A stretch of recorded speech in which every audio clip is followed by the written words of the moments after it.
আমার 12 বছরে বিয়ে দিছে। 14 বছর সংসার আমি স্বামীর ঘরে গেছি, তখন আমার এতটা বুঝ ছিল না। ঘরের স্বামীদেরকে ভালোবাসতে শিখেন।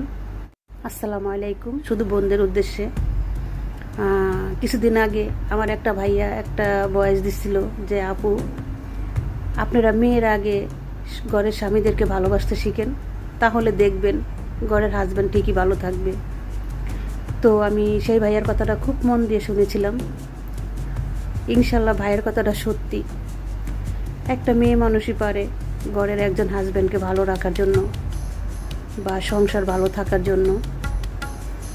তো বোনেরা আমার, যতই আপনারা টাইম পাস করতে চান, একটা ছেলেকে নিয়ে ভালোবেসে এইভাবে সময় কাটাইতে চান, এগুলোতে দিন কাটাবে না, এগুলোতে দিন যাবে না। দিন শেষে দেখেন, একজন মাথার উপর যদি একটা গাছ না থাকে, একজন স্বামী হয়েছে বট গাছের মতো ছায়া। সেটা আমি হয়তো আগে বুঝতে পারিনি, আপনাদেরকে বলছি তখন আমি ছোট ছিলাম। আমার বাবা মা যখন বিয়ে দিছে তখন আমার 14 বছর বয়স ছিল। আমার 12 বছরে বিয়ে দিছে। 14 বছর সংসার আমি স্বামীর ঘরে গেছি, তখন আমার এতটা বুঝ ছিল না। 19 বছর বয়স আমি একা হয়ে গেছি।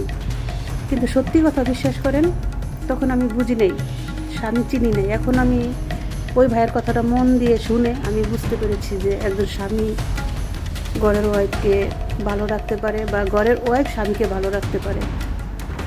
কেন এই কথাটা বলতে জানেন আপুরা?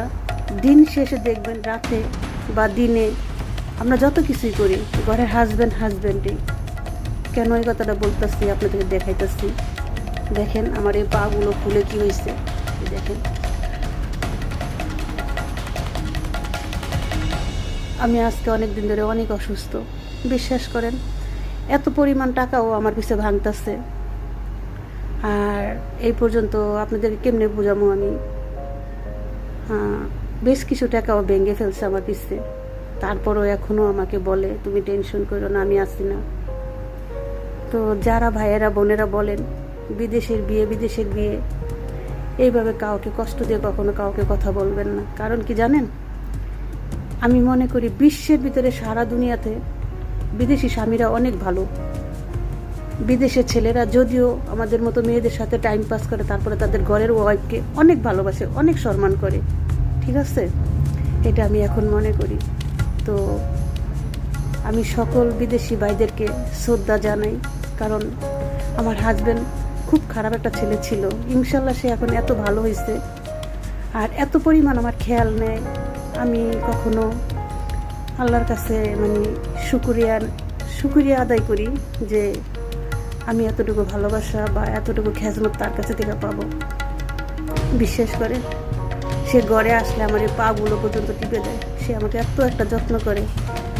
আমি কখনো ভাবতে পারি নাই যে একজন ঘরের হাজব্যান্ড এতটা ভালো আল্লাহ পাকে আমার কপালে দিবে।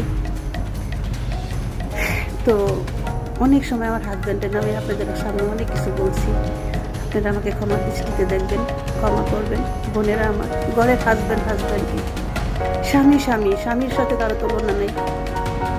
আর ভাইয়ারা, ঘরের ওয়াইফদেরকে ভালোবাসবেন, আপনারাও ভালোবাসা পাবেন। সবাই ভালো থাকবেন, বোনের কথাগুলো শুনবেন।